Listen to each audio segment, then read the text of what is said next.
sprint back to the bottom, 6 to go. Makes a mistake again. He missed a shift. He's going to spin to the inside turn. He's going to take the lead.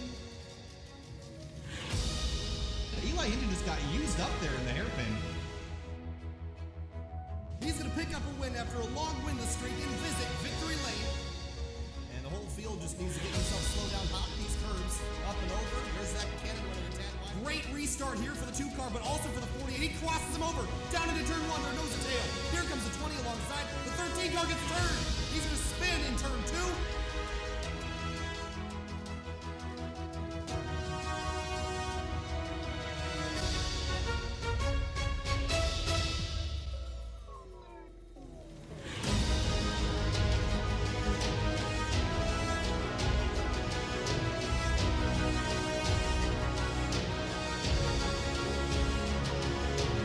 A trip to Daytona Beach, Florida usually marks one of 2 occasions, the start of a new season or the midway point in the season as well. Welcome to SimTV. My name's Kyle Heyer alongside Finny Naguna for the YNZR Graphics Unreal Tour. Just past the halfway point in the season, Finny, a few races past it actually. Race number 12, and we're back at Daytona International Speedway with a few more bumps this time around. The older surface, the rougher surface, the crazier surface, drawn on over 30 trucks here tonight. Finny, and we're always excited to go restrictor plate racing, but more so at a racetrack that puts on a better show, I think, than the smoother version of Daytona. Yeah, absolutely. The bumpier version makes these guys get a lot closer together. It's really hard to try to even push. I think it's almost next to impossible.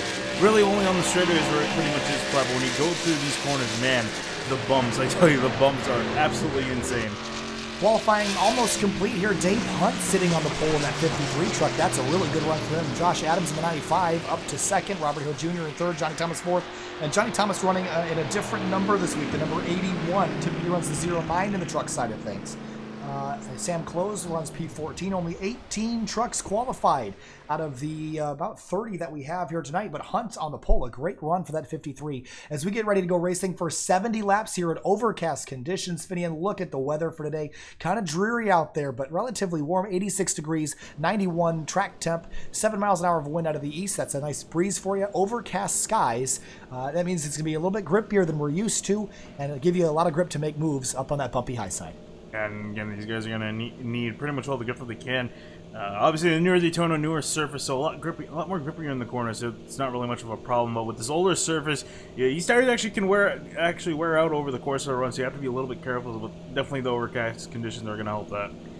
Field getting ready to grid here to go for their 1 pace lap before we head out to 70 laps out here. And Finian, last week we did a doubleheader at Lanier and USA Speedway doing some dirt racing. Completely different mindset tonight. What's the plan? How do you approach this race? Do you treat a race on banking like this, all bumpy and rough? Do you treat that different than a track like Talladega?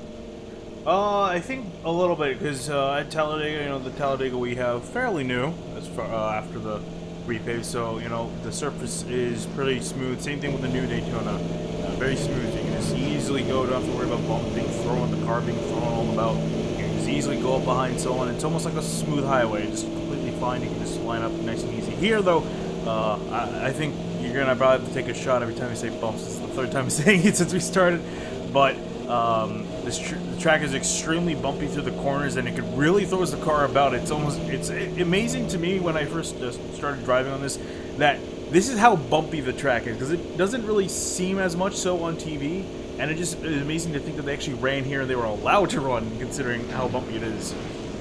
There's the shot word for the night is bumps every time we mention that, and I don't think you'll make it to the end of the night. If you're wondering about my voice, because I sound a little different tonight, Finny and I were attending the GoBowling.com at the Glen this weekend.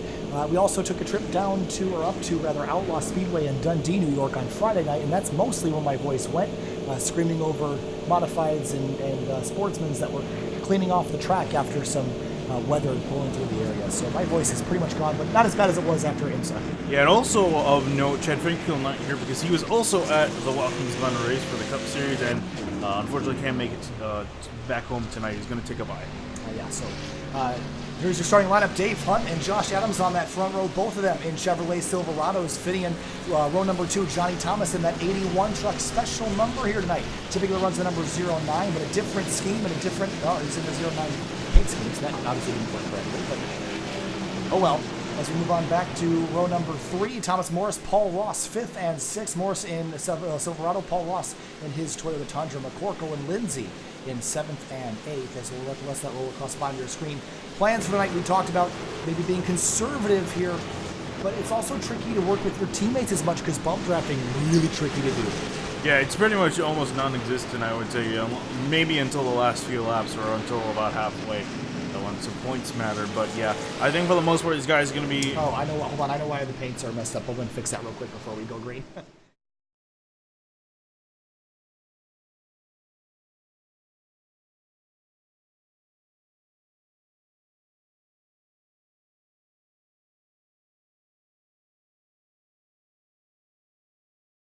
Okay, we're back. I had trading paints running, so we'll let the paints load back in. That should solve that problem. We'll check back into the 81 to see if that did the trick, and I think we'll find out here shortly as the field pops into existence. As we come to the green flag, 70 laps, Finian, around Daytona Speedway. Yeah, this is definitely working properly now. Here we go. Green flag flies at Daytona Racing in the latter part of the season. A1 leads the field down to green. Josh Adams struggling to get up to speed. He's already falling back just a little bit. And as they head off into turn 1, there you see the 38 give a nice push, and also 69 there as they go up into turn 1. Off into turn 1 for sure, and look at the 00 Corey Lindsay right up behind the 12 truck there, Cody McCorkle, but the inside lane taking the prevailing line for now. And I think that's going to be the case most of the night for him. That inside lane's probably going to be the place to be. I think that's Todd Smith on the 64 dropped into the apron. 39 truck there. I think he's going to just back out just a little bit, fall back in line. There's Cameron Rich as well, but up in the front, Dave Hunt getting out to an early lead over Robert Hill Jr. They got Thomas Morris and Adams leading that top line charge.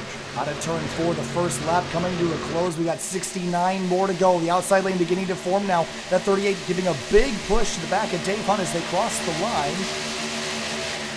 Actually, that outside lane gaining momentum. I didn't think we'd see that, but it looks like we are going to see that outside line prevail, and the 95 is going to jump to that top spot. Yeah, really working that run on the outside lane. We'll see kind of how that works. We see typically in the Cup Series that outside lane at Daytona work quite well, but these guys looking like it might be the same case here tonight. Some jostling around the middle of the field. Josh Adams leads on the back straightaway with the 81 tucked in behind him. Dave Hunt on the inside now, and the 95 is going to drop down in front of that 53 truck. So the 95 solidly in the lead. You see Kyle Hanshaw right at the middle of this pack in that number 46 truck. And following, looks like that's the 27 Cogswell. Yeah, not really much place for you to go. You kind of tend to follow your line all the way to the front. I see Dave Hunt in the sucker hole in the middle. No one's willing to work with him at this point. Yeah, we heard everyone get off the throttle there for a moment just to kind of save themselves as the field checked up. But there goes Johnny Thomas at the outside lane. 3 wide. Looked like we might go 4 for a minute. Hunt actually able to hold on. He's actually gaining some momentum, and he's got now the 25. And oh no! The 53 gets turned in front of the field, and they're torn up the whole field on the back straightaway. And more trucks involved. The 53 over and out, and it's a junkyard. Yeah, Hackathorn, Hines, Stevens, quite a few more, I think, off into the right side of the screen. Kind of just find everybody involved here, but there's a big amount of torn up race trucks. 3 laps into this one. Big one early here tonight. Let's go back and look. It was the 53. They were three wide, 2 deep, coming out of turn number 2, and I think that's what led to this fitting. But let's see who gets the slap on the wrist for this one. Oh, the 18 got turned by the 25 of Gold, I believe. I think that's what happened. Oh, there was just a lot of trucks turning. Go back and look again. So the 53 we're watching, and the 18 and the 25. Cole just lost it there, and that's where it all started. And everyone went spinning. A lot of guys did a great job avoiding it. That truck way at the back, is that Hackathorn? Yeah. I think it was. Hackathorn, Hines, Stevens got into it late. He's on board from the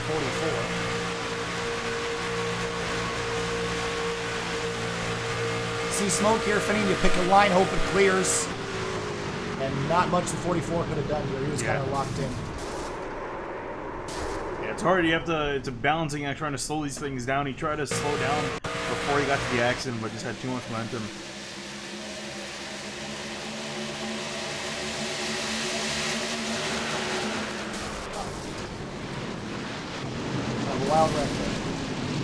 A lot of trucks torn up. I'm trying to see who else is in there. Wow, someone came flying through in a red truck. Through the grass. So we've got a lot of torn up race trucks here early in the going. Let's head back up. The rest of the field are all coming down pit lane. Surprised by this move here, Finian. Yeah, I'm a bit surprised, you know, these guys really don't have to pit. I'm guessing they're just more trying to cover their bases as far as fuel, as far as sticking with the rest of the pack. So everyone else is kind of following the leader here as everyone pulls into their pit stall. Yeah, really shouldn't need tires. If anything, maybe right side, but other than that, should be good for the most part. Josh Adams pulls out pit lane. There's the 2 Hines coming out as well. 95 is... Okay, Cameron Rich in the 17 looks like he managed to pick his way through. Paul Ross in the 18, minimal damage to his race truck. The 69 of Morris looks like he got torn up a little bit, but kind of a, you know, three wide, 2 deep, a little bit aggressive on the initial start, Finian. So the drivers that didn't qualify and stayed at the back, I think that decision looks like it might be the one to be with. Yeah, it seems like it so far in this race.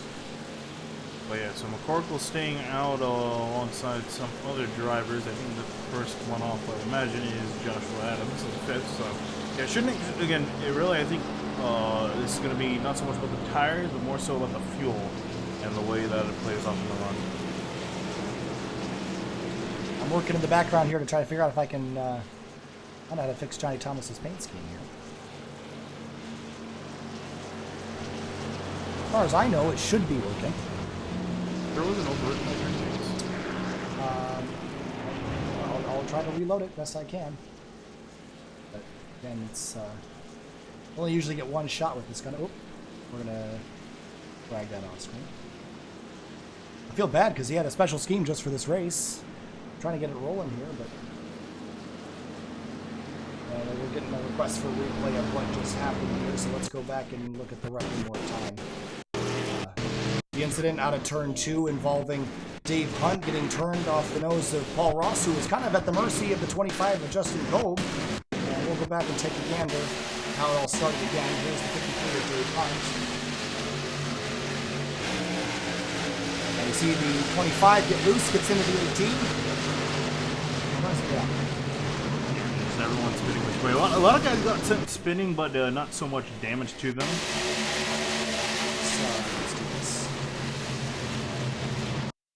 So again, here's the beginning of the accident, the 25. There definitely was some net code there for sure. There was room to play with, and then you see there's lots of net code. Yeah, more net code offsetting the 64. Yeah, and then the 53 spins right back in front of, I believe that's McKeeboy. Wow, McKeeboy did a great job missing that. 44 Hackathorn, Richard Hines got into it. Not much these guys could do about all that, to be totally honest. Back up to the top spot. Cody McCorkle is elected to stay out. Honestly, this early in the race, I think it's really not a bad decision, I would think, don't you? Yeah, I think definitely going to help first track position. But again, I think the bigger issue is if we do go green, which I think we expect to go green for quite a while. As far as he's going to be a little bit short on fuel compared to the rest of the pack, so he's going to be kind of limited in his options, but it shouldn't be the end of the world for some of these guys that stayed out. All right, that's my last attempt here. See if that does the trick. I don't know if maybe he was one of the drivers. Corey sent me 2 at the last minute, and if they're not in there by 9 o'clock, it can never guarantee that they're going to make it in. So it should have been, but again, if they're not in the folder, I mean, if it is in the folder, it's on us. But otherwise, I don't know if it is. So Well, Johnny Thomas is in there it goes. Hey, we got it. All right, I feel better now. All right, so McCorkle lining up on the inside groove. Sam Close in the 5 on the outside. Then it's Josh Adams, Jonathan Cogswell, row 2. Hanshaw, row 3, alongside that bright orange 81 truck. Right behind him, Derbyshire, Camel Rich. Kyle Zimper inside the top 10. McKeeboy, we just saw him. That was Chase Elliott, Watkins Glen practice-esque, dodging Matt Tift on Friday, or Saturday rather. That's very much what McKeeboy did. He did a great job. I actually thought he did get damage to the rear of his car, but apparently he was able to avoid it, so good on him. So checking in with some of the drivers towards the rear of the field, Matt Gruenberg. I think his truck is actually okay. I don't see any damage on that at all. Looks like he was one of the ones that was able to dodge it. Richard Hines, 1 lap down. Retirements, Matt Hackathorn, Dave Hunt, Chad Brown, Race Clark, Justin Cole, and yeah, I think that's it. Booster who's suspended after last week for 1 event, so that's why you don't see the 3 truck in the race tonight. But Gorko lining up for the restart here on the inside groove. He's got 95 of Josh Evans behind him, and 10% of the way through the race already as we come back to the green with caution on lap 3, taking us to lap number 8. Yeah, we'll see how long these guys going.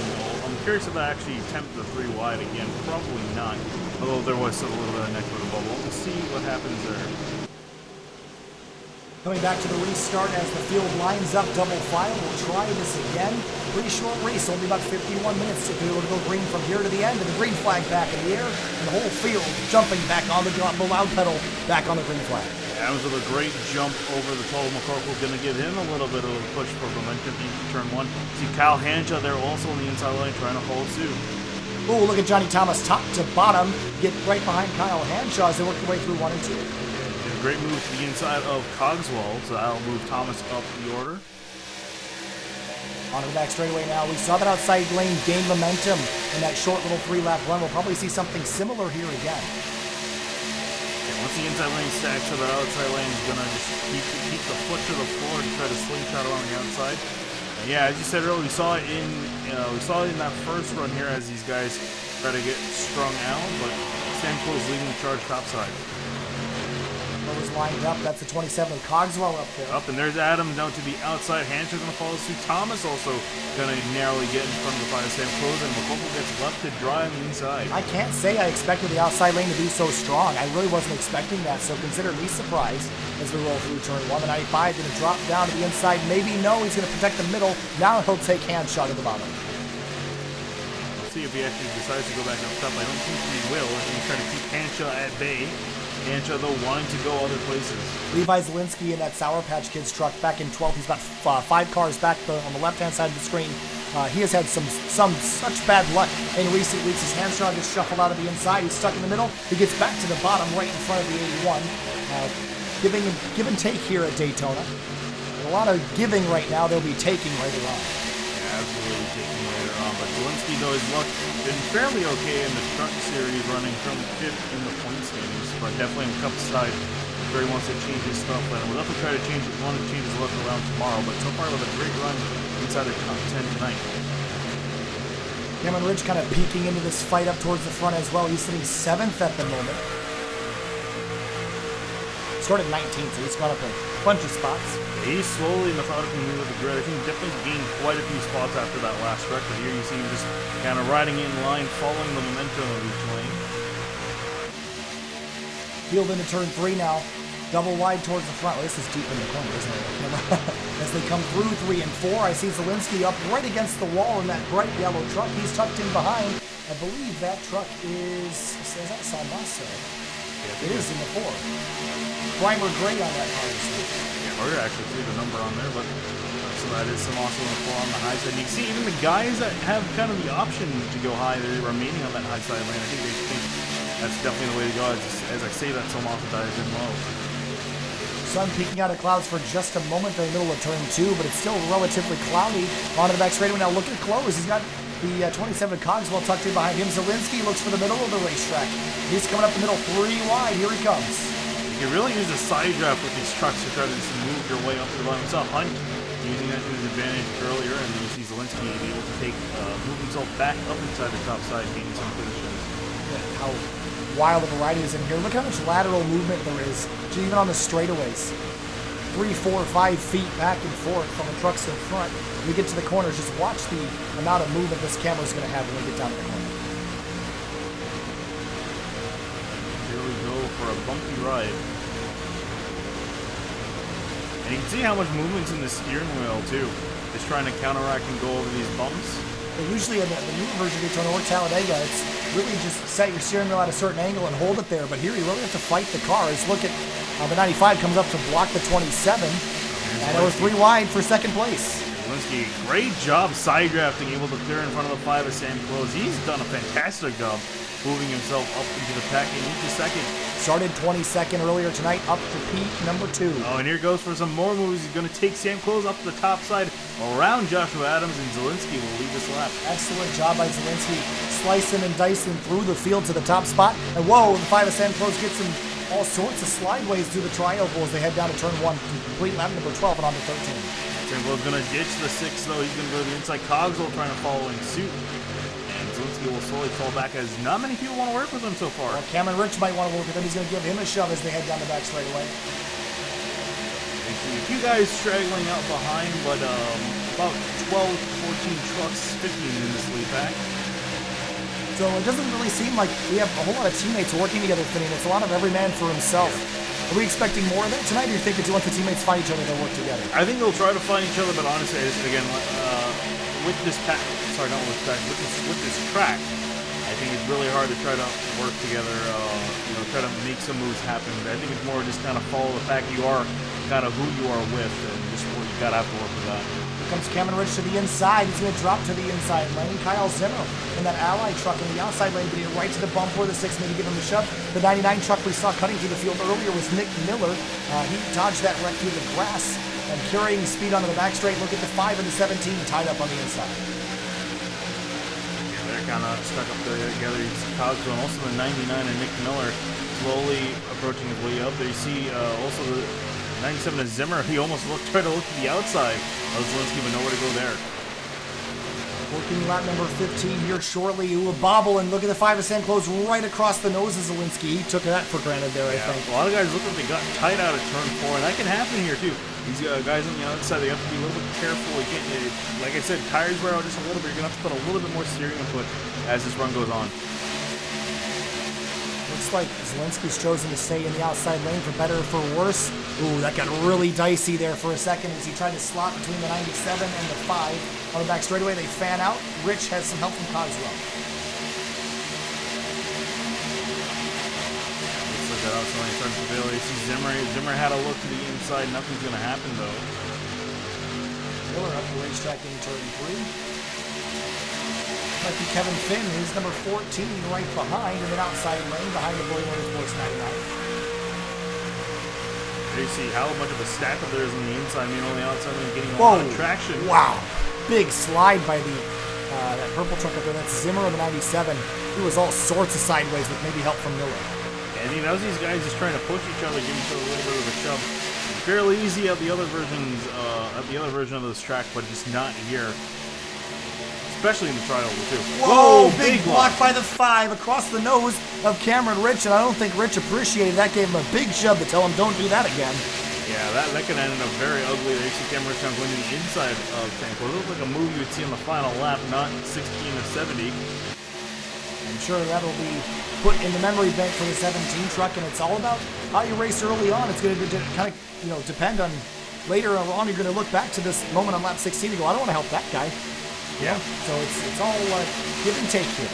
And as you were saying earlier, again, teammates, I think a lot of these guys are going to have trouble finding their teammates or just throughout this pack. And when you're with random people, you're going to want to have as many friends as you can by the time the white flag's in the air. And with moves like that, definitely are going to be making friends. Ooh, and Joshua Adams up through the middle. Going to try to do what Zielinski did earlier, side drop up the drivers all that he can. He might be able to clear Rich by turn 3. He does. Slots in line in the inside lane. It's Zielinski. Whoa, some lap traffic to get around. That's the 69 of Thomas Morris. Going to get real tight here. Ooh. Miller slides up the racetrack. They get through somehow. There's the rear of the field. But we haven't talked about Matt Grunberg, who's your points leader, sitting 17th right now, playing it smart here at Daytona. I mean, really doesn't have to. You can afford quite a few bad races. He's 120 points clear of Cameron Rich. So that has absolutely nothing to worry about in points. For the top spot, it's been aggressive up here. We've only had 1 yellow so far, but take a look at our lead changes at 9 and 18 laps. That's a lead change 1 every 2 laps. Look at this Dyson for the lead. Yeah, Close coming up to clear the 6 away by Zielinski. He's trying to maintain lead in this race. There you see Cogswell hook up with the 95 Adams. They're going to get a big run. And how about Johnny Thomas appearing in the frame? He's creeping in the picture once again, following that 6 truck in the outside lane. Where is he going to go? What line do you choose? If I'm a driver out there right now, that outside lane's the place for me. Yeah, definitely. I think it's much easier to ride in that outside lane. A lot more momentum to work with. You kind of see a lot of guys starting to ditch that inside lane just on the top side. See everyone, from this angle, it's great to show you how much they're bobbing and weaving off that yellow line. Look at the 81 of Thomas, top to bottom elevator move down into turn number 1 to the inside of Zielinski, but he doesn't have any help just yet. Maybe something's coming from the 95. Let's see what that 95's got planned. Try to give a push to the 83, but it's just not enough to battle that top side. Sam closes clear. The 81 doesn't come down the block. No, Thomas is going to get the run. Dead even for the top spot here, 19 laps into the race. It's been quite clean and green since that first incident on lap number 3. It's been aggressive, though. What about pit stops here, Finney? It's been 19 laps since a couple of these drivers have pitted, 14 for the drivers that pitted under that yellow. And maybe thinking about how to get to the end of the race. I think probably do it on one stop, potentially. Maybe 2. Yeah, I think we'll probably do it on one stop. What is surprising if they do that for you, but imagine if anything, these guys are going to run the tank out nonetheless. So when they do, I think that's where we'll see the strategy line up. That front group, about, what, 10 cars strong? And there's a, that's the Finn car. Actually, no, that's 48 of Michael Skinner. So in 12th place. And then it's Austin Shire on back. And Michael Skinner, too, had a great couple of races filling in for Nathan Velez, who is currently suspended. Velez is currently returning at Richmond in a few weeks' time. But yeah, that 48 truck having a great run and kind of just maintaining out of the danger zone, I think, considering the way these guys have been racing up in the front. 20 laps complete here at Daytona in the YNZR Graphics Unreal Tour, round number 12 of the season. Getting towards the latter half, the chase is looming, Finney, and you got to win, get yourself in. And so far, it's been a really aggressive season. The first 11 rounds have been kind of wild, and this is the place.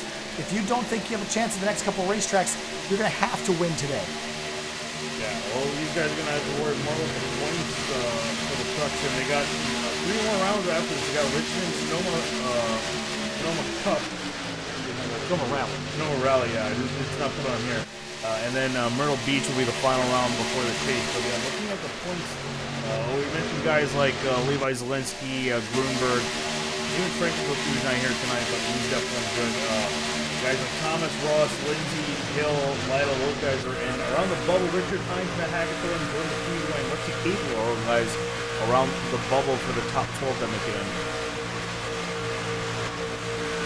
Kyle Hanshaw in 6th, having a pretty decent run. I'm at 46 so far tonight.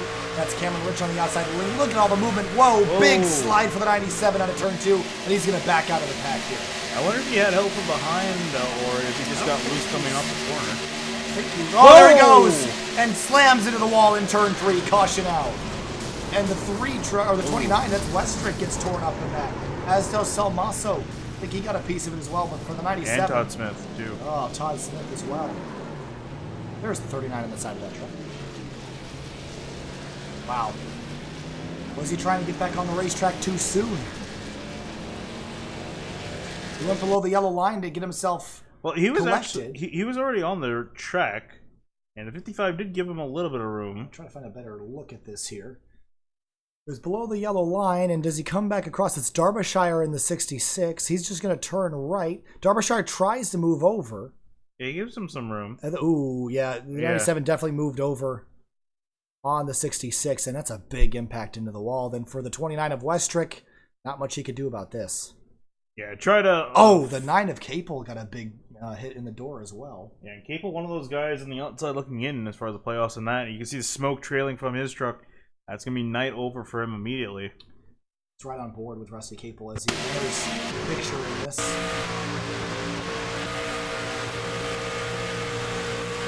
He actually can't really entirely see what's going on over there. There's these trucks spinning across his nose. Thinks he's good, and just gets doored in the side. And there you see the engine blowing up. There's Todd Smith's view in the 39.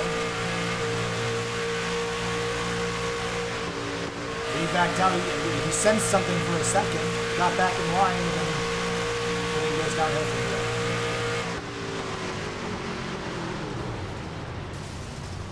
Just a car sliding down the banking. Not much you can do to miss that. Yeah, it's kind of hard because you have to predict where everyone's spinning and just try to find and kind of be lucky in some way trying to find the right way through it. Westrick running the colors of Cruz for Hoos. cruisers is suspended. Whoa, Westrick almost had it missed. Just, if you had another second to react, you probably could have missed it, but it tore up the field down into turn number 3. And Todd Smith up as well. Field on pit lane here, Finian, as Cameron Rich pulls off. Mike Stevens looks like he's stayed out on the racetrack in that 63. Yeah, I think he might have just stayed out there to lead lap. We'll see if he does come back in. Although, again, considering how much you can see, I think I should pull that back up for a second. You can see there, right, 20 laps on this tank. I mean, at that point, I would just come in just to, again, stay with the pack. Because if we go longer than probably about, I think he might have maybe 15 laps left in his tank. Yeah. More or less. You know, he's going to have to come in a lot earlier than the rest of the guys. And he's going to be on a completely different schedule. And will be put a lap down. So I would probably come in if he can. Yeah, you know, this is getting off sequence for the sake of getting off sequence. Now, if he comes to pit lane here, that's all fine and dandy. If he goes back green like this, he's going to put himself in a big hole. So we'll see what he does here. Gruenberg still sits 16th, but we've just seen him all season long, Finney, just kind of lurking until the time comes where he needs to perform. And right now, I think he's doing exactly what he needs to do to just continue growing that massive points lead heading towards the chase. 120 point lead over the second place guy. I mean, I'm sure guys are happy that there is a chase to begin with, so that way the gap closes back in on itself. Otherwise, Gruenberg would be running away with this thing. Yeah, 63 is coming down pit lane now. And that's a smart idea. Get yourself to the back of the pack and fuel up. Yeah, and again, too, I mean, really, track position doesn't matter a whole lot, at least at this point. It's still yet to be at halfway, although we will be in 10 laps time, so the race is going by pretty quickly. It is going by quickly. We've only had 2 cautions so far, and both of them for crash damage. And the 11 lead changes in the first 25 laps, still about a lead change every 2 or 3 laps, which is a pretty good run here. But it's been Johnny Thomas that's really impressed me tonight. He's been making all sorts of moves, and they haven't been risky. He's been really conservative so far, and I think we'll see him get more aggressive as the night goes on that 81 truck. And you know what? I would actually like to talk to him if we could. So I'm actually going to pull him in the booth and see if we can grab him for a second.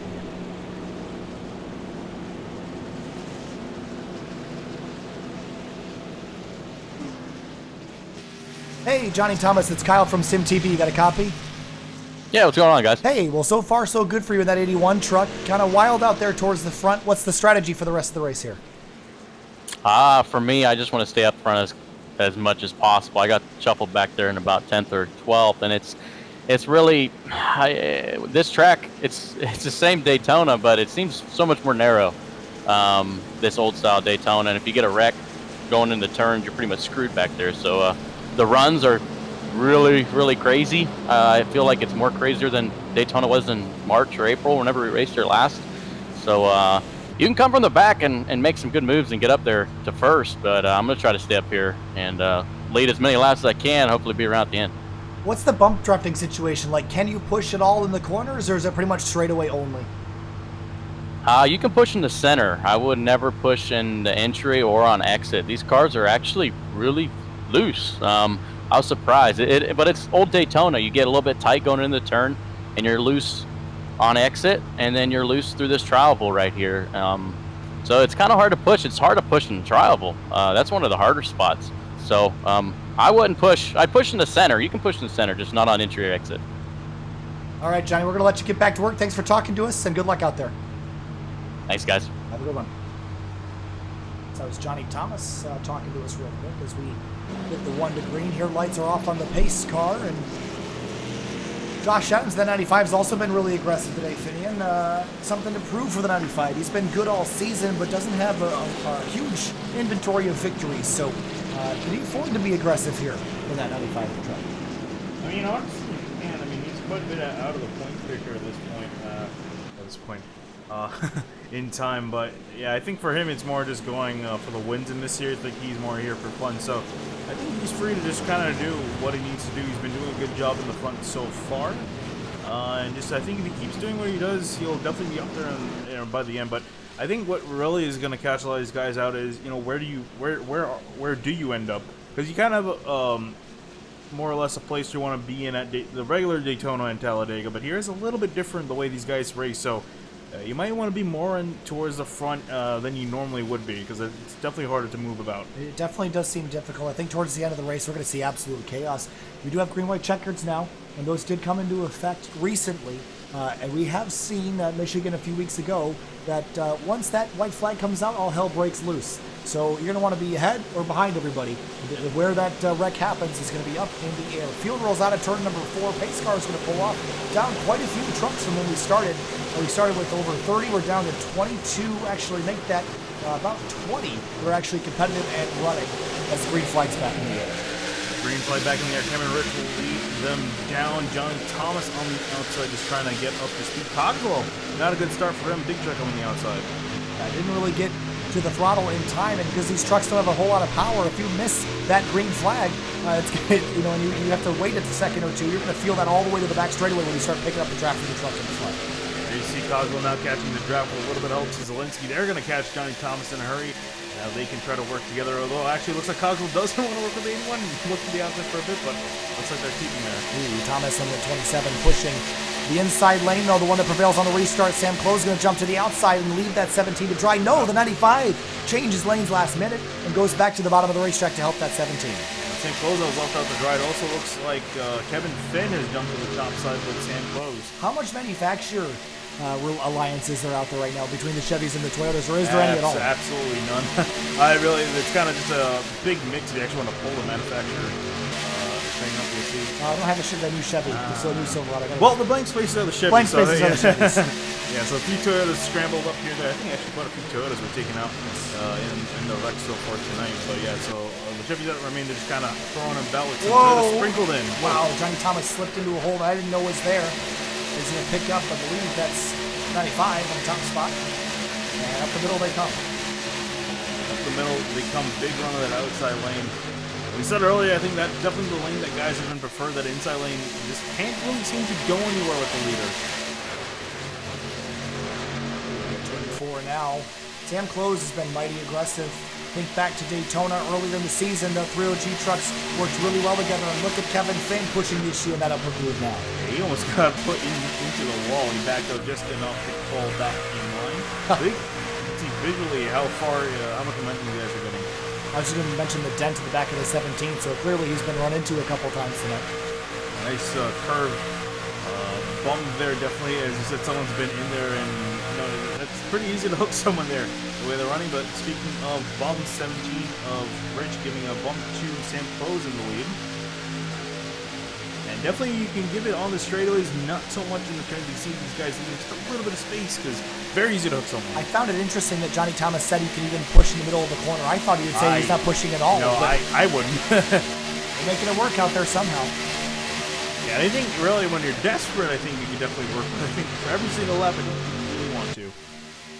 Down into turn 1, nearing the halfway point of this race. Sun peeking out from behind the clouds. You see some shadows on the racetrack for the first time today.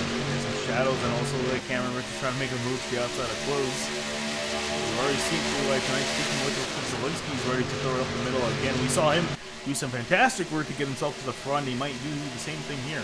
Yeah, Zelensky lost some of his track position, but he's not afraid to get it back. We saw him earlier, as you mentioned, going 3 wide up the middle to get some spots. I don't think he's afraid to do it again. Maybe wait till this calms down a little bit, because if you go in the middle right now, no one's going to go with you. Drone camera on the front straightaway here as they come past the start-finish line. 5 laps to halfway, dead even at the start-finish line. I think Cameron Rich might have had that by a couple thousandths. It'd be awesome if that was the finish of the race. Indeed it is, and it looks like guys are playing relatively nice at the moment, just kind of side by side. No lane is really winning, no guys are really making any moves. Everyone's just kind of in for the long haul here. We'll see, does anyone dare to break up this kind of piece that we have in the middle of this race? Jeffrey Fisher in 42. I haven't talked about him a lot at all this season. Started 23rd, running 10th. You can see him lifting the throttle, checking up as that outside lane loses momentum, but he's having a decent run in that one sim truck. And teammate Matt Bloomberg tucked in here somewhere. Trying to find where he is on time. He's going P16. Yeah, he's actually a little bit in danger of losing the pack through cars behind there. You see him kind of straggling out. But yeah, they come when we start lap 32. We got 4 laps. We're counting down every single lap. 4, 3, 2, 1. Yeah, we got 4 laps till halfway, and we saw in the last time we were here at Daytona on the view over, and all hell broke loose around halfway with guys trying to get those points. I mean, we might see something just a little bit similar here. See the inside lane, Bob and the weave in at the exit of turn 2. Johnny Thomas was all sorts of sideways. And the 12, according to Corporal, he started on pole or something. Oh, no, he didn't. 7. What was I thinking of? A different truck. Ah, thank you. The Corporal running 6th right now on the inside. Then look at Johnny Thomas. Some damage to the left rear of that truck. Definitely someone's been into him. That might have been from the first direction. It's a weird place to hit someone in that quarter without them going around. I think Close and the 95, those two trucks are pretty much, I think, as long as they don't crash, guaranteed to finish in the top 5. Yeah, absolutely. They've been really good at keeping their positions in the top spot. They haven't really kind of cycled out. As you've seen a few drivers, they come up to the front and then they end up just cycling towards the back. 3 wide for the top spot. Here comes Rich on the outside. Sam Close gets sucker hold up the middle. I think he's got handshot coming to try to save him. Yeah, he's got handshot coming to save him. It looked like Skinner and Zielinski tried to help him out, but no, it looks like Sam Close is actually falling back line and getting sucker hold out. Not a good situation to be in right here. 3 wide has been the death sentence for a lot of drivers early in this race, but I think we're going to be clear of it as Cogswell backs out. We're back to 2 wide. That was a scary moment for the 5. Across the line, 2 laps to the halfway lap point. Truck. That's Luis Almaso in the 4. You go 3 wide here, not 4 wide, so luckily they were able to sort themselves out, but it's still not in the clear just yet. That was smart by Cogswell to back out of that and let the truck back in line. The 5 truck is Sam Close. Good racing, good thinking. Pretty good stuff early on in this race. You guys on the back straight there, you can see some guys trying to make some moves to the front. Yeah, even to this top spot. Been a really incredible competitive racing so far with only 2 yellows to speak of on lap 34. And 15 lead changes, still about 1 every 2 laps. Come across the line, 1 lap to halfway. Does anyone make a final move to try to gain those spots, get those points? On the inside lane is that 81 of Johnny Thomas. He's in the picture. He's always competitive at these restrictor plate racetracks. I believe he was the defending winner of Daytona in the beginning of the season race, and trying to get himself another victory.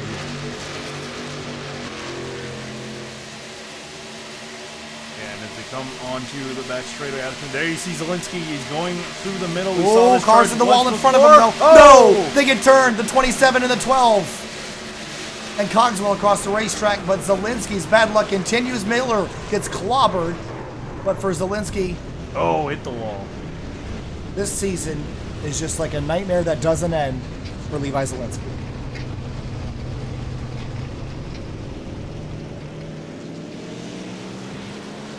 Cameron Rich will lead the field to halfway. But for Zielinski and Cogswell, not the way they wanted this to work. Let's see where that started. It began on the back straightaway out of turn 2. Zielinski made his traditional move up the middle. Everything seemed fine.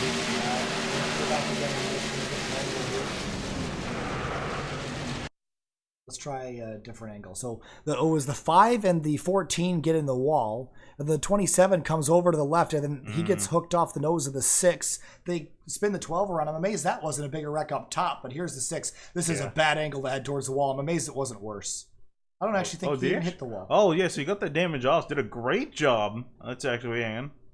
We'll wait till he comes to a complete stop before we make that judgment. He did. Wow. Yeah, good good job there. That's a bad angle to head off the racetrack at any rate. Oh, I actually saw Grunberg also coming through there at the end. And I think he made a...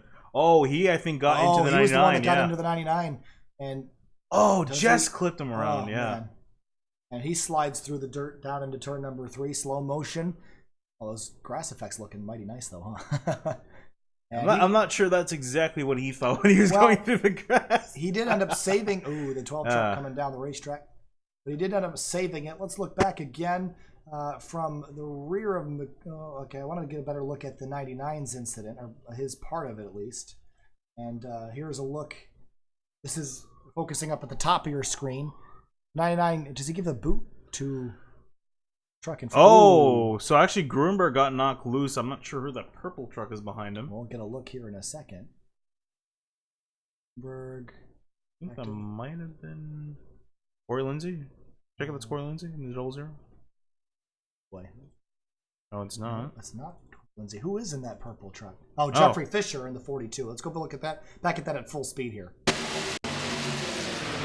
He can't see anything. Yeah, you really cannot see anything. You can barely see anything on the top of these trucks. Yeah, there was no way he could have seen that. Yeah, just unfortunate Miller getting the worst end of it. I think actually he did get the worst end of that in the entire accident. Yeah, he definitely did. Let's try on board the roll bar. This gives you a better perspective. We're on the right side of the truck and Fisher's on the left, but this is what you can or can't see. Yeah, he's completely blind as to what's ahead. All he sees, 54, brakes, tries to slow down, but yeah, Miller, Fisher had no time to react. Yellow wasn't even out yet. Yeah. And Can't blame him for not slowing down for that one. All right, field has come down to pit lane. The running order is a little shaken up. Cameron Rich drops back to 5th. Johnny Thomas comes out in front. yeah, let's see. Get a camera on Levi Zielinski to see how his situation is. Damage to the nose.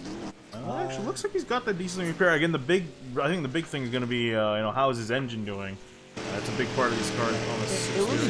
He really didn't get hit that hard. Yeah. He might be okay. It's not going to be amazing. I don't think he'll be running for the win, but he should be able to stay within the draft. Yeah, I'm sure that's all he honestly wants at this point. I mean, like you said, he did actually have a pretty decent run at last round in the Truck Series at USA, and Lanier finished 3rd and 9th in those races. Yeah, the Cup side of things is also been rough, though. And even in the Truck Series too at Charlotte and Iowa a few weeks ago was 23rd and 19th respectively. It's just been a really very poor set of races for the 6, and we say it every week. It's not of his own doing. He just gets caught up in the wrong stuff, and it's just really unfortunate to see him like this. Absolutely. I would like to talk to someone in the field. I'm trying to pick a truck that would be nice to talk to. Oh, let's see. Looking down. Let's talk to Michael Skinner, the number 48 truck. Hey, Michael Skinner. It's Kyle Heyer from SimTV. You got a copy? Yes, sir, I do. Well, so far, so good for you in that 48 truck. It's been kind of wild out there. We've only had 3 yellows, but the racing's been pretty competitive. How do you feel about your truck, and do you think you can go up there and get yourself a victory? So far, so good. You know, we've avoided a few accidents. Trying to play it smart, but the aggressive and competitiveness in me is, trying to get me to the front. So it's a win-lose battle. But that last wreck, that was close. I definitely thought I was done. We've seen a lot of 3-wide incidents causing issues tonight because the track is so bumpy. It's so hard to run 3-wide. When it gets down to the end of the race, do you go up the middle, or do you think you err on the side of caution and just kind of hang out on the top and bottom? I don't know. That's one of those questions you can't really answer now. Once the tires get kind of worn, it's tight in, and then it gets a little loose in the middle and loose off, up off the corner. So 3-wide's kind of tricky, but I think at the end you got to go wherever you can. You can definitely get a good run on the backstretch if you're up top and kind of squeeze to the middle. Levi's done it a few times, and I think got in the lead once or twice. So I think that's definitely the fastest way. The top side definitely is the easiest on the tires and gives you the most momentum. So it's kind of just where you're at the time and how many laps you got left and trying to decide what you got to do. All right, well, I think you're going to be 1 to green here. Lights are off on the pace car, Michael, so let you get back to work. Good luck out there. We'll see you later. Thank you. Hope you talk to you guys later. All right.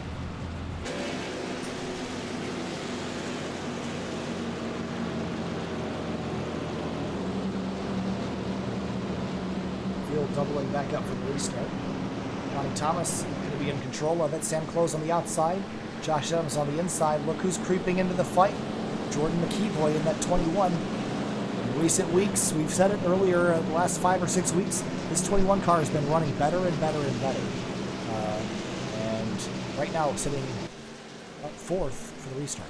Yeah, he's 13 points. He's only two points going into this round behind Matt Hackathorn, who crashed out and is currently scored in 27. So McKeeboy, even if he gets wrecked out now, he's set to pass Matt Hackathorn in the points and get himself into the playoffs in the Truck Series. So McKeeboy on a very good run. I think he's going to try to definitely do more than that and finish as high as he possibly can. You know what's surprising is I really don't feel like our incidents, I mean, the first incident was kind of big, but I don't feel like the rest of them have been that big.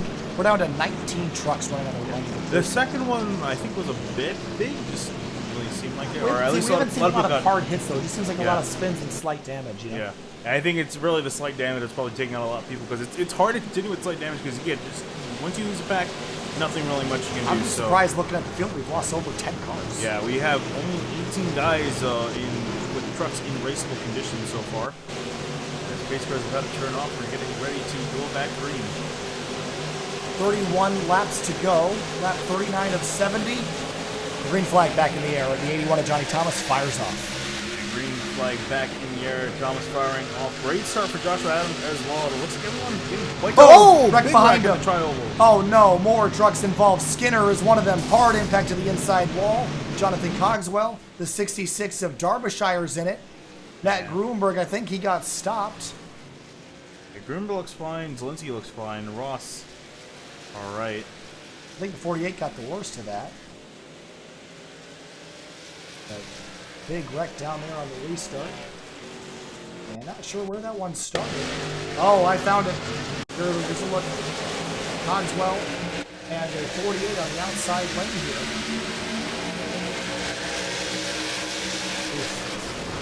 Wow. Yeah, I think that was Skinner being aggressive on the start there. The checkup in the outside lane and a little bit of a bump. Oh, he gave a little bit of a bump to 27, man. What a violent flip by the 27 barrel roll. And then, of course, you see that 48 car barrel roll, or actually not barrel roll, it's the 27 that rolled. But watch the 48 as he heads towards this inside wall. He's going to clobber it pretty hard with the back end of that truck. That'll probably be terminal for him. But I think more, no, actually. There's the 27 rolling. Wow.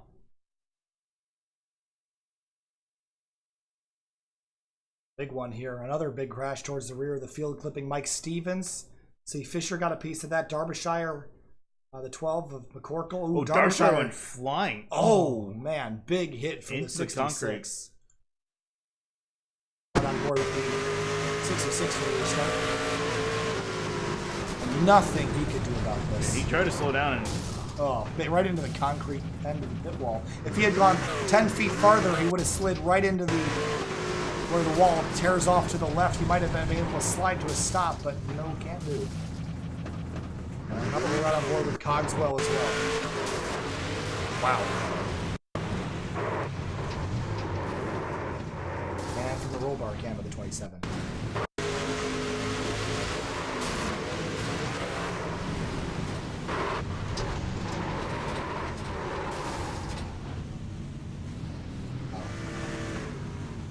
More trucks torn up, Finian, but we had a lot of good green flag racing, but the wrecks that have happened have certainly taken out a lot of trucks.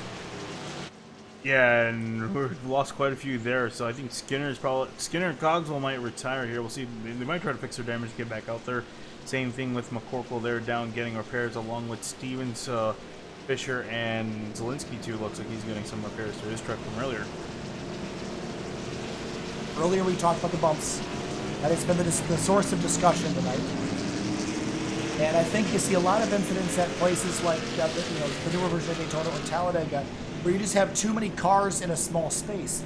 However, here, there's a lot of space, but your truck, even driving by yourself, can take you anywhere from 1 lane to 3 lanes, depending on how hard you hit the bumps. Yeah, so it's difficult to do what these guys are doing, and I'm actually surprised we haven't wrecked more trucks and had more yellows than we have. Yeah, there has been some pretty aggressive and fairly clean racing moments because these guys have done a fairly solid job. And then all it takes is one bad knock off the bumps and just miscommunication off the corner. And even too, these guys have been experiencing tire wear, which I don't think a lot of them are used to it at the other tracks on a super speedway. You really don't expect that much anymore.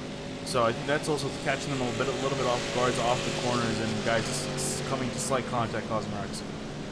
See at the top of that scoring pylon, it's the 81 of Johnny Thomas who's leading this race. Josh Adams in second, Sam Close in third. I'm thinking those top 3 trucks, you can throw Cameron Rich into really the front 2 rows. Super competitive, super quick.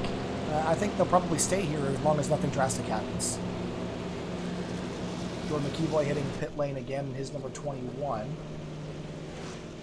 And Levi Zielinski is loving that wreck on the restart. It's his bad luck. Looks like it might waver here as he gets himself back inside the top 10. He gets himself back to the top 10 and I think was able to fix more damage to his truck, so it's in a better condition than it was before. Cloudy day here in Daytona Beach. Yeah, right in the middle of your screen, towards the bottom, little mini Daytona there. I never noticed that. That's really weird. What is that? I have no clue. Might be something for kids. In the run Circles? Yeah, I guess. It'd be fun to take your bike around it. I guess that's what it's for. Did you ever, you know what I always loved to do as a kid was, you know those little scooters, you know, like the little thing you stand on the back to brake. I always loved like drawing tracks in chalk on my driveway, and Joel and I would take our scooters and race each other because the brakes are so ineffective. Yeah. It simulates like momentum of a heavy car. So you jam on the brakes and it wouldn't slow down very much, and you'd race around. And the funny thing is, we flat spotted so many rear wheels on those things because we kept jamming the brakes. It kept catching, just like locking up a tire. And we flattened out spots in those. I don't know what they're made out of, but it's some kind of acrylic-y, rubbery substance. I'm not very nice to flatten a scooter. Well, it's like it was like the plasticky ones, not rubber. Oh. You know, like I don't even know what the brand is. Oh, okay. But Razor or no? maybe. You know the little ones you kick along? No, not the ones with the big rubber tires. The ones with the plastic clear ones. Yeah. I don't know. Yeah. Yeah. Yeah. But yeah, we flattened those things out pretty good to the point where you go down the thing and it was a bump, bump, bump, bump, bump, bump because you have a flat spot. Oh, just thinking about making my heels hurt. I mean, Ran into it metal was hitting fun it. though. That was my childhood though. I loved doing that. I think, yeah, actually, the funny thing that reminds me too of my driveway, the way it is. There's my driveway. Most people's are just like flat concrete. Yeah. Mine was it's pretty long, and it has a stretch of grass in the middle of it, but there's like a lane for each wheel to go through. So like I would do that. Do like the little Martinsville thing. Yeah, with my bike and with my scooter. It's Yeah. hard to do with a really tight grease. I just miss doing that scooter thing because it felt, you know, and they're not hard to push those things around. So No. Yeah. we would race real close and knock each other off, and I draw replicas of Watkins Glen on the pavement. And we make up our own tracks, and it was a lot of fun. Did that with RC cars later in the day as well. Draw a track in chalk. I had an RC car. My grandfather bought me 2 really nice RC cars. Yeah, I have a really nice one, like ones that you actually like. I don't know why my dad got me this one. He got me like one of those like really fancy ones that you would actually take to a competition and race. Yeah, it's in my basement. I actually really get that. I had 1/24th scale. I had mine was a Mustang. mine was also pretty big I had a too. Mustang and a Challenger, and they had different tires you could put on, like slicks versus. Oh, so you had like one of those yeah. like really nice ones. Yeah, they were a lot of fun. I think they ended up having motor issues and stuff, but I used them a lot. I think mine did too. I think that's why I said I gotta look and see if it actually still works. That's one thing. If I wasn't into sim racing, RC is one of those ones I probably would have taken up. Probably more on the flight side of things than anything. Yeah, I find it amazing because they go so fast around the tracks because they're pretty small tracks. Those things zip around. I'm not a huge fan of like the Traxxas ones. I prefer ones that look like actual cars. You know? Either way, coming back to the green flag here in a moment. A significantly smaller field than Yeah. before. I feel like we've been saying that quite a bit. The field size now, while Darbyshire is in pit road trying to fix some damage, we only got 14 trucks on the lead lap. Yes. Ooh, that's Darbyshire there on the. I'm not sure if he's letting the field by. Looks like he might be. A lot of drivers listed as out on that ticker. Yeah, and he'll might not grow because I think really not many trucks enough to cause a wreck left. What it seems, I think these guys might try to sort it out. Get ready for the run to the end. We got about 25 laps to go. Talking about RC cars and running scooters around, remind me of they had a kit, like a model kit of a race car in the Fox Sports booth earlier this year, and they brought it to Mike Joy and they built it. Oh yeah. That was really cool. All right, coming back to the green, Johnny Thomas is your leader. He chooses the outside lane for the restart. First time we've seen that, Finian. What do you think? Outside lane, good? I mean, honestly, might as well try and at least test the waters of this restart and see that works. Maybe it might pay off as Collins later for a later restart, but then he comes to the green flag back in the air. Thomas will lead them down. He might be able to clear Adams here too. And he does.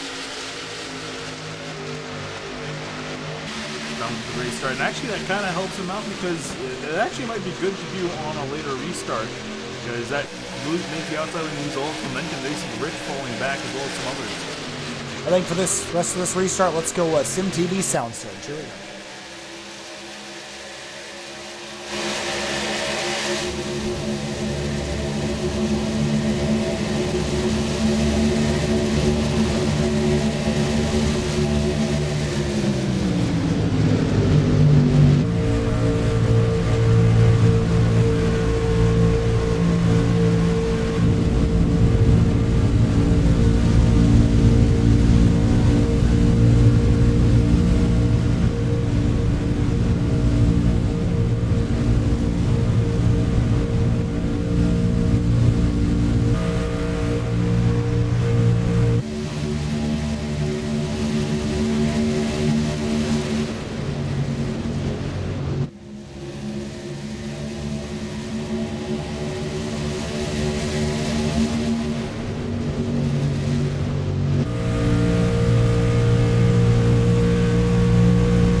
close, loses the lead down into turn 3, and Johnny Thomas back to the top spot, but he's going to have help from the 95 and Josh Adams, but that top groove again, 3 trucks lined up, it's close, Rich and Zielinski. Zielinski's back after being spun out earlier in the race. He's back on the attack as he's trying to find himself moving up from his position, although I think he's actually kind of happy being up there in 6th, and I think he's comfortable running there for now. He's giving Finland a small gap, developing back to a small second back following these guys. Yeah, we're getting to the point now, Finian, where you're not going to lose a whole lot of positions if something goes wrong. So you might see the aggression level pick up, and we're going to have 20 laps to go when we get back around. That's about 15 minutes worth of racing, and I think these front 10 or so are going to get really dicey over the last 20 laps. That ticker is going to go from saying 50 of 70 down to 20 to go. Here we go.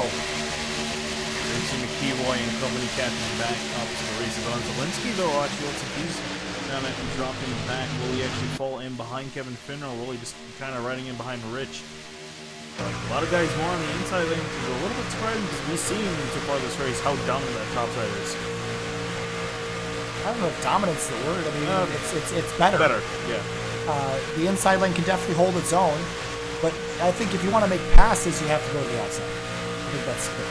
Definitely clear. It's kind of hard to really go anywhere on the inside. Everyone just kind of getting stuck up behind the 81. There you see everyone moving to the top side. Kevin Finn and other drivers moving up there. Look, there's Corey Lindsay in frame. Haven't really talked a lot about him this race so far. Well, he's been very quietly hanging out towards the rear of the field, much like Matt Grunberg, who's actually kind of falling towards the rear. I think he's expecting another caution, though. I'm not sure it was either that or I think because he was stuck behind Morris. I think he was trying to get Morris to shove Morris a little bit off the pace. He might lose the draft here. Yeah, as long as it doesn't go green to the end, he'll be okay. We've seen a couple yellows tonight that would suggest otherwise. We've had 22 lead changes in 52 laps. On the back straightaway now, a drag race here between the 81 and the 5. Look at that run the outside lane has with the 17 pushing. Yeah, Hancho, though, had a little bit of a flash and they lost some momentum on the inside lane. The Adams falling back, but Thomas still up there side by side with the 5 of same close. Kevin Finn, he's been kind of nipping at the heels of the leaders most of the race. Look at Adams to the inside lane, and Thomas is going to block that run. I don't know if Adams intended to go by, but either way, Johnny Thomas prevents the run. Rich, a big shove to the back of the 5. Where does Cameron go? And he's been helping this 5 a lot. Does he ditch him as we get closer to the end of the race? He might ditch him, he might not. I mean, he might try to help him out now. I think the best thing to do is try to help out as many people as he can so that way they get some trust with you and then just leave him to try to Wow, you're a dark human being, Finian. Work with them until they trust you and then ditch them? Yeah, last time. Oh no! God, wow! I don't think anybody trusts anybody right now after that. Oh boy. But definitely great job for Zielinski though with that truck. Slightly damaged on the nose. He looks like he's got all the pace that he needs up in the top lane with that. Inside lane now starting to prevail as Thomas shot ahead along with Adams. If you're Thomas, do you jump to the outside lane out of block or do you stay put with the 95? I think definitely stay put on the inside lane for now and just kind of ride this out and see how it goes. Guy something from behind, he can't do anything. The only attack you really have is from the outside. And also of note, in the small pack behind, the T-Boy and Jeffrey Fisher, teammates with Matt Grunberg, have decided to drop back and help pick up the forward. So they'll be joining the pack shortly and more guys back in this race. They're actually already pretty much caught back up here, Finian. Look at this. Look at that huge separation we did inside and outside. That gap opens the middle. Someone's going to go for it as we get closer to the end of the race. I feel like it's going to be that 6 or the Linsky. But does he have enough arrow left to be able to make that move by himself? I think he might be able to. I think he's going to be more in line on the side drive. You see Austin Darmachar going to the top side, get out of people's way. That was close. And he was very close, and Mason Zielinski, I'm curious. He might definitely try to make the move work. If he gets some help from behind, I definitely think it's possible for him to charge in front. Down into turn 1, 16 laps to go. Lap 55 of 70. It's been a dead heat, a drag race at the front, depending on who's got the momentum. It's been the 5 and the 81 and the 95 at the front of the field all race long. Cameron Rich been nipping at the heels as well. Hanshaw and Zielinski have been there too. Everyone that's inside this top 5 or 6 has really been there the whole night. Whoa. Oh no! The 95 out of line. He's going to get back in. Hanshaw lets him in. Rich is in the fence. Rich is in the wall. Can he get back down in order to pick up the draft? Oh no. It's going to be a long ways back and no help behind. No one's going to be, I doubt anyone's going to try to drop back and help him at this point. It's getting a little bit too late for that. So Rich potentially going to lose the draft and lose the pack. 15 laps to go here at Daytona. About 12 minutes worth of racing. Johnny Thomas, Sam Close, Josh Adams, Levi Zielinski in fourth. Zielinski pushing the 5 now. That's taking one of the drivers out of the equation. And how do you balance that equation with a run from the outside from the 6 of Levi Zielinski, pushing that 5 to the lead? Giving a shove to the 5. You see him aggressive on the back bumper of Sam Close, trying to push him to the front. And Kevin Finn also joining that battle as well. It seems like as the run has gone on, these lines have gotten more and more even. Beginning of the race, I expected the bottom to be the best, but it seemed like the top was. But look at this run. Zielinski was building it, but he's got nowhere to go with the 5 in front of him. Kevin Finn pushing hard from behind. There's Corey Lindsay as well. Corey Lindsay as well. And I still see those 3 trucks in behind. I think they're waiting for something to happen. They're trying to buy their time just a little bit, wait in case there is a wreck and then start making the truck. But the problem is if you lag behind this field and wait too long, and if they don't crash, then you have to figure out how to get 3 trucks through 8 more. Yeah, I think that's going to be the real trouble spot here. It's really hard to work through the middle, very tight lane. I think you're going to have to, and you can imagine that guy's going to be cutting it off. Speaking of which, I saw Adams peek out just behind Johnny Thomas. I think trying to cool his engine down. When do you become dissatisfied with running third? Honestly, it's kind of hard to tell. I mean, it depends on how well your truck is handling. I mean, you could probably do it in the last 2 laps. But I think definitely someone should try to test the waters first. I think this is a racetrack where you can still make your move out of turn 4. That didn't used to be the case, but at this racetrack with this truck, I think you can wait to the last lap to make your move. We'll see if that pans out. 13 laps to go as Johnny Thomas loses some runs, but now he's going to get a bigger one with the 95 down in turn 1 as Close and Zielinski get tied up together in the outside groove. Some guys actually starting to ditch the outside lane. Robert Hill Jr., he dropped down below. It's now only Close, Zielinski, and Finn on that top side, but they are pushing aggressively up there. A lot of races, especially restrictor plate races, are survival of the fittest. It's a lot of attrition. We started the night with over 30 trucks. We're down to only 14 on the lead lap. These drivers have dodged bullets all day long. They've been avoiding the wrecks. They've been in front of the wrecks. This is the best of the group remaining in here. And can they make it to the end in green flag racing with 12 laps to go? We're going to find out. Well, we definitely hope so. I'm looking really forward to lose more trucks in this field. We're already down to quite a few.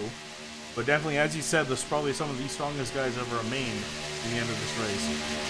Matt Grunberg has been tucked waiting at the back. He's sitting 10th right now. He doesn't have to be safe, but he's choosing to do this because this is what he's done all season long. He's been safe until the last 5 laps, and then all of a sudden, Matt Grunberg finishes 3rd, 4th, 2nd. He's there at the end when it counts. He's running 10th right now, and I say this 54 truck isn't going to just stay here. He'll be inside the top 5 by the end of the race. Just watch.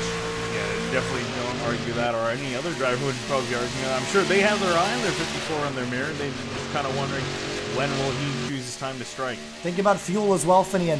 34 laps is a long way to go. I don't know if they can make it all the way to the end. Some trucks can, but those top 3, they're going to be close. Henshaw included. They're going to be running it really close, and I think if they have to pit guys like Hill Jr. or Lindsay, guys that pit later, I think they can, who pit on the last caution, I think they can definitely make it to the end. Pull that graphic up one more time to take that in. But I would think you can, well, you can go 23, you probably go about 30. I don't know if you can go much more than that. We'll see. Yeah, definitely going to be running a little bit close on the top side, but coming to 10 laps to go. Getting down to the nitty-gritty here.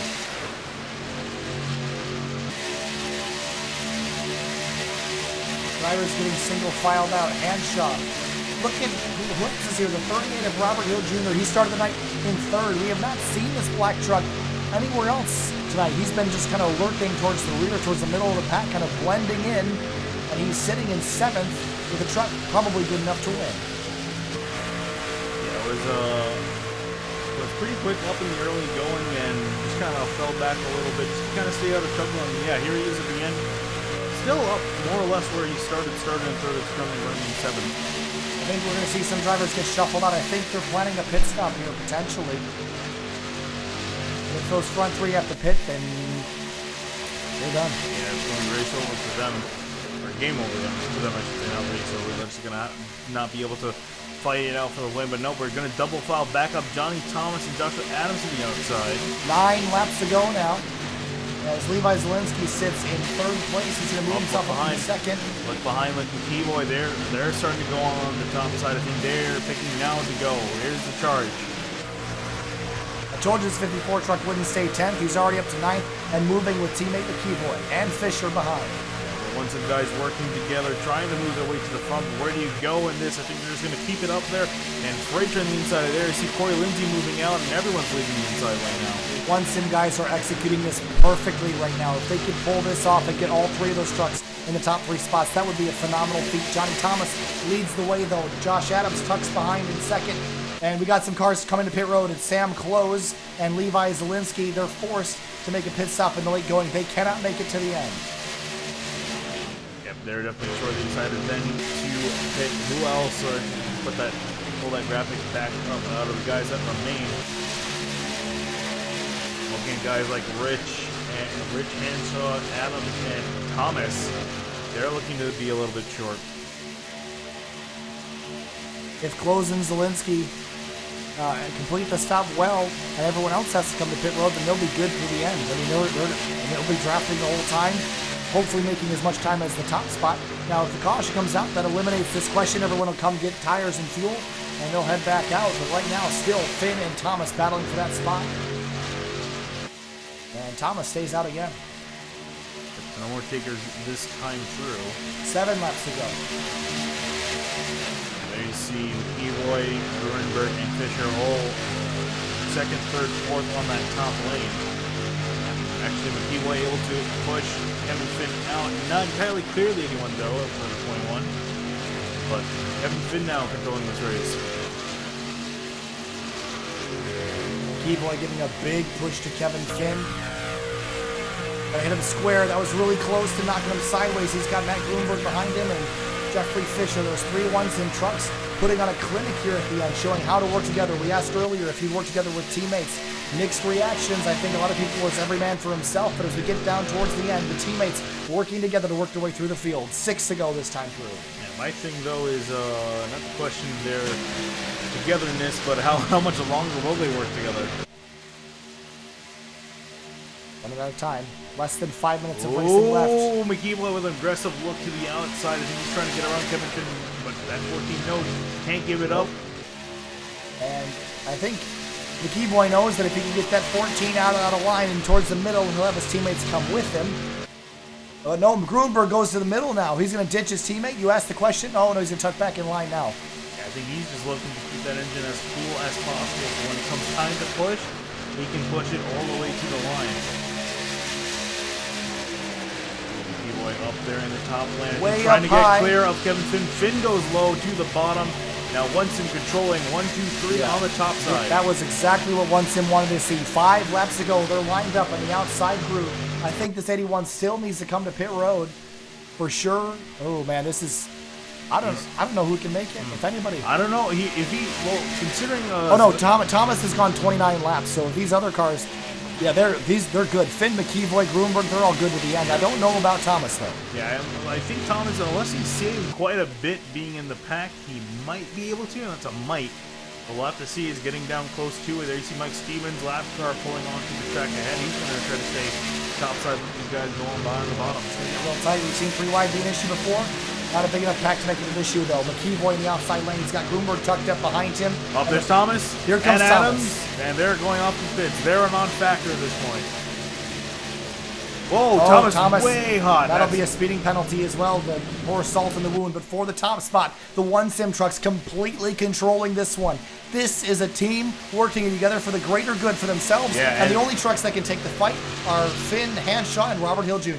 Yeah, and there you see they're able to clear that. Those 2 guys, Thomas and Adams, peeled off from the inside lane. They left that lane to dry. But Kevin Finn, with help from Kyle Hanshaw, they're mounting the charge on the inside lane now. I don't know if I'd want to be those other 3 trucks. I definitely want to be in the One-Sim category here. They have a stranglehold on the rest of the field coming back to 3 to go. Does anyone take a candle to light the fire to get by those top 3 trucks? Yeah, I think, honestly, it's going to be tough for anyone else behind them to do anything. If anything, those trucks, those top 3 are their own worst enemies. When, you know, if you're a guy like Gruenberg, yeah, you know, finish seconds nice. He might honestly just push McKeeboy to the win here, but, you know, what about Fisher and what about some of the guys in the back? They're going to try to take a look. All it takes is one guy to ruin the plan. They see Kevin Finn now working from the inside. As long as these trucks stick together, no one's going to be able to take the fight to them. Finn might gain something here, but he'll lose it all on the straightaway. Look at this run they're going to get. Yeah. And the only truck that needs to worry about the 14 right now is that 42 of Jeffrey Fisher. It's going to be tough to mount a run on that inside with these guys planning on sticking on the outside. They can easily control this race as we've seen so far.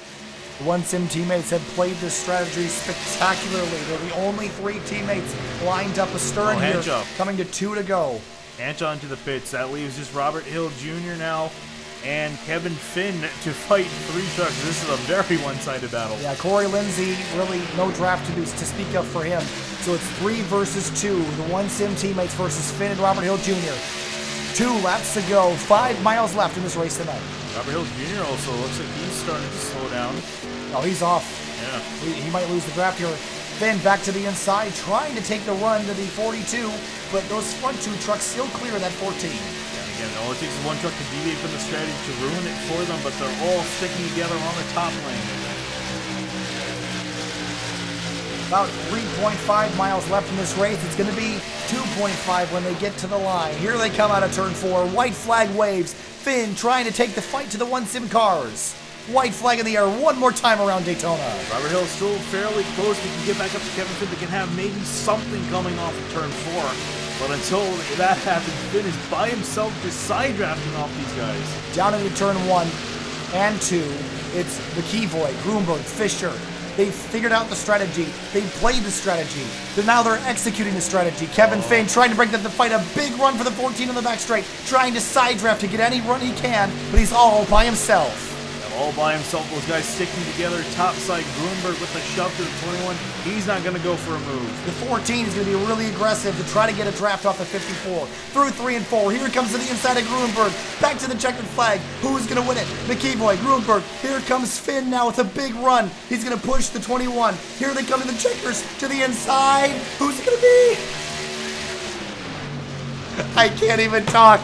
I don't believe it. Finn, second. By 36 thousandths of a second.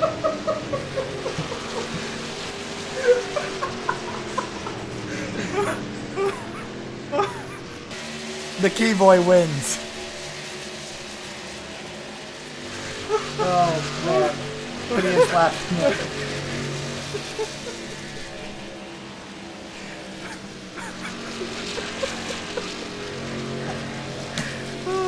I tried, okay? I tried. Wow. Oh, that was a great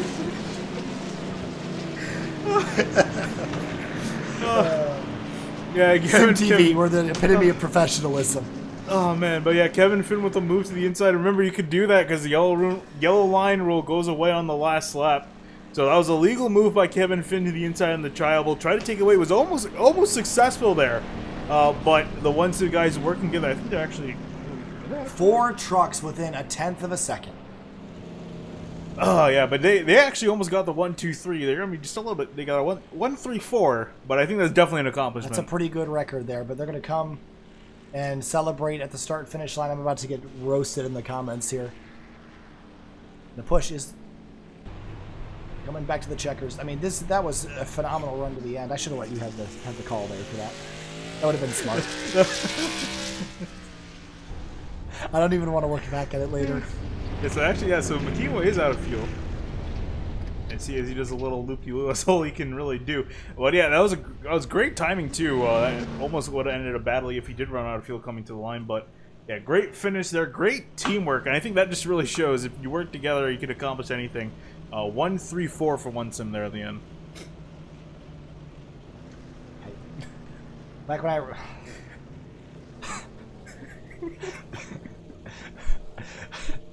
when I ran cross country, if your voice cracked, you had to shut up for 2 minutes.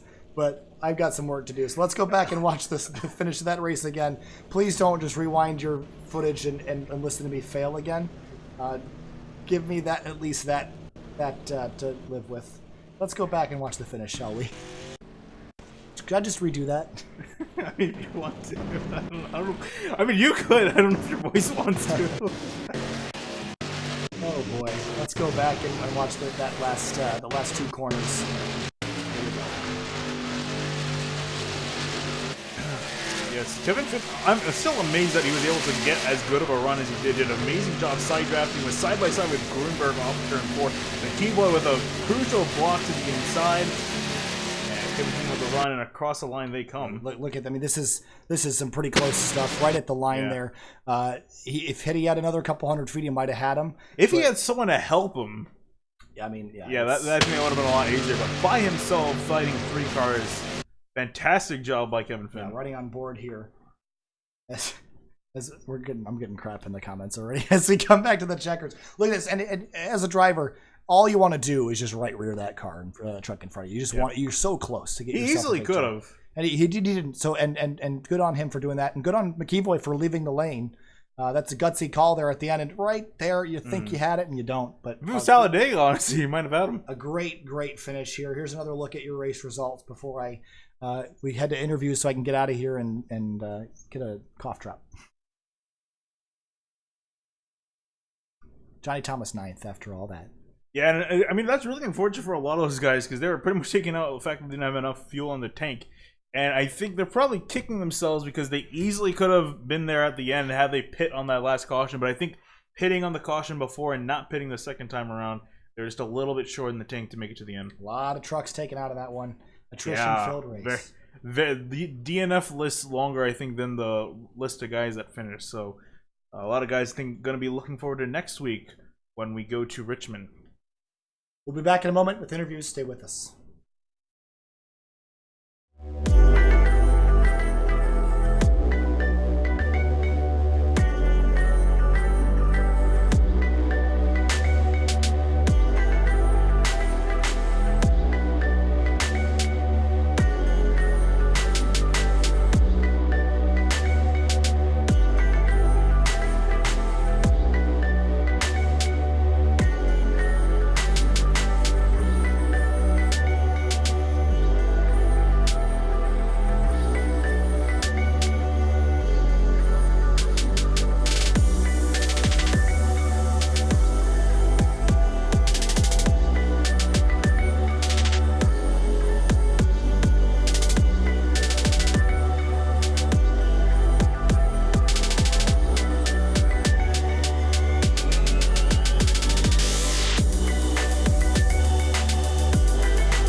Welcome back live to SimTV here now with second place finisher Kevin Finn. Kevin, you gave it all you had there to try to take it to the one sim guys. You got up to second place, 36 thousandths of a second behind McKeeboy. Walk us through that final lap and trying to take the fight to a triple threat at the end. Yeah, I was watching my fuel numbers at the end there. I realized they had some good amount of fuel with about 10 to go. And then once I got out in front, I had the pedal all the way down. It was diminishing quite quickly, so I knew I had to save a little. I didn't know if anybody else was in the same situation as I was. I pitted on that last caution along with Corey and I think a couple others. So I was hoping guys in front of me were going to run out of fuel, but they didn't.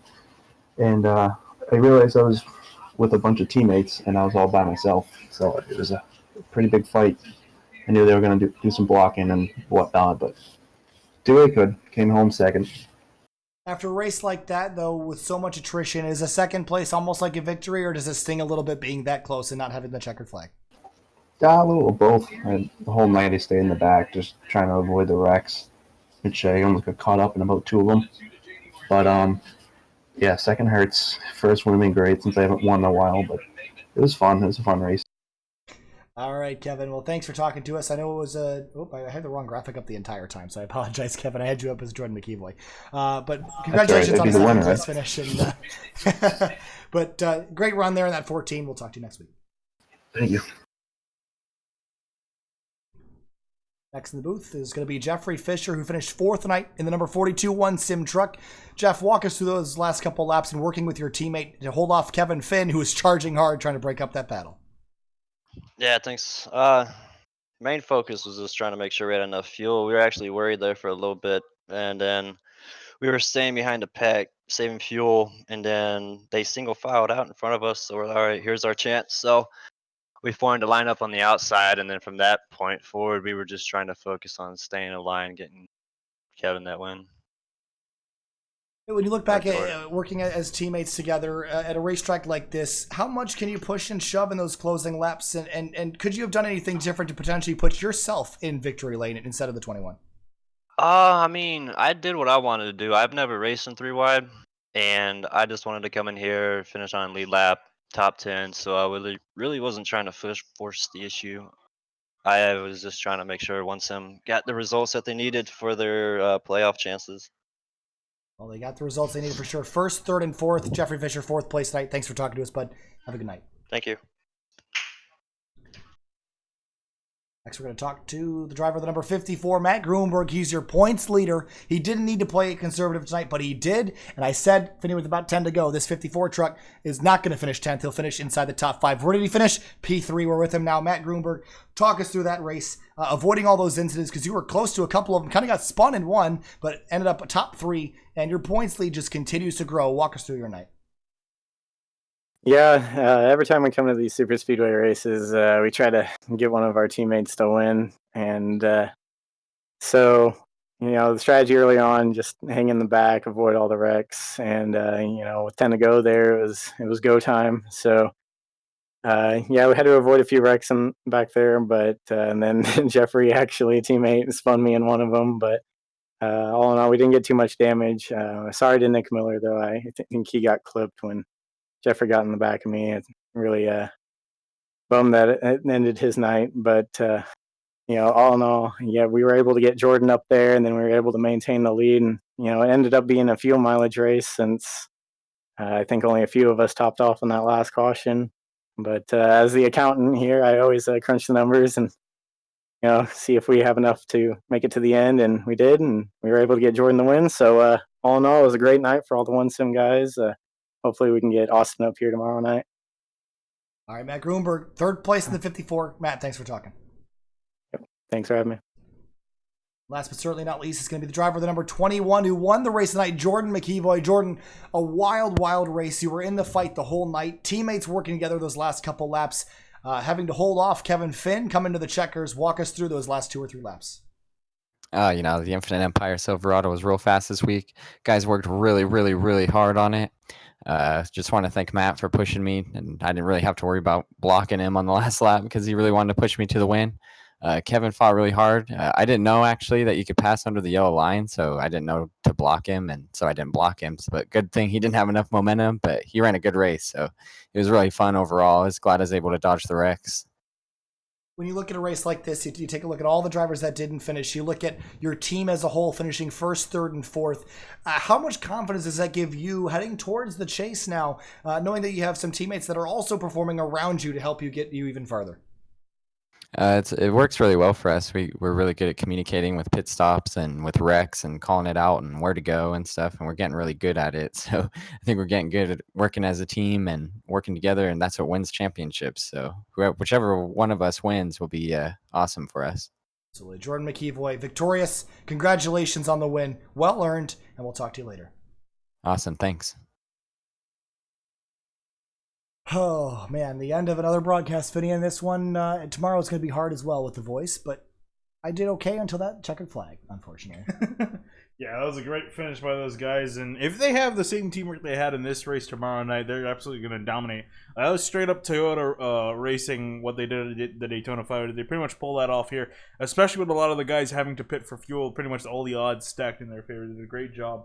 And with that win, that moves McEvoy and even with the performance of Kevin Finn, that moves both of those guys into the playoff standings. And Lytle for not being here, and Hackathorn with a poor finish, they will be moved out of the standings for now. Wow. All right. Well, that'll do it for us tonight. We'll be back with you at same track tomorrow, same time, but with Cup cars instead. I'm Kyle Hire alongside Finny Nakuna for Sim TV. Thanks for watching, and have a good night.